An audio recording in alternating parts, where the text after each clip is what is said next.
విశాఖ జిల్లా గాజువాక నియోజకవర్గం ఈ రోజు ఉదయం 11 గంటలకు విశాఖపట్నం సిటీ డిప్యూటీ కమిషనర్ 2గా బాధ్యతలు చేపట్టిన తుహిన్ సిన్హా ఐపీఎస్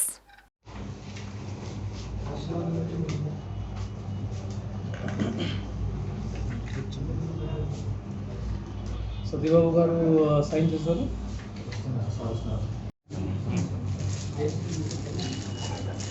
స్టార్ట్ చేద్దాం. మ్యాక్సిమం 2021 వరకు గాంజాయి కల్టివేషన్ ఎక్కువగానే ఉండేది, కానీ పరివర్తన ప్రోగ్రామ్ స్టార్ట్ అయిన తర్వాత చాలా వరకు తగ్గిపోయింది.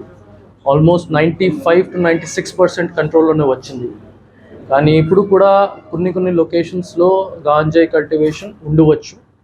దానికి సంబంధించి ఈ time because of the push from the government మన శాటిలైట్ ఇమేజెస్ ద్వారా అండ్ పోలీస్ ఇంటెలిజెన్స్ కలెక్షన్ చేసిన మనం ఈ టైం 100% గాంజాయి కల్టివేషన్ డిస్ట్రాయ్ చేసేస్తాం.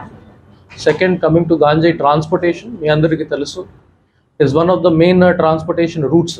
మన ఏపీ నుంచి వాళ్ళు main cities like Bengaluru, Chennai, Hyderabad వైపు తీసుకుని వెళ్తారు. And Visakhapatnam is the main transit route, కాబట్టి దానిపైన మనం ముఖ్యంగా ఫోకస్ పెడతాము.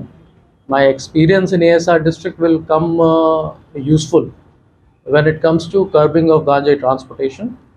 Secondly, చాలా ఇంపార్టెంట్ మనకి స్కూల్స్ అండ్ కాలేజెస్ అండ్ కాలనీస్లో ఎక్కడెక్కడ గాంజాయి కన్జంప్షన్ అవుతుంది, wherever youth are being involved, దానిపైన మనం ఎక్కువగానే ఫోకస్ పెడతాము.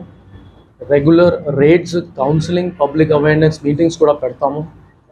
I'm sure good work has already been done and is being continued to be done in Visakhapatnam city.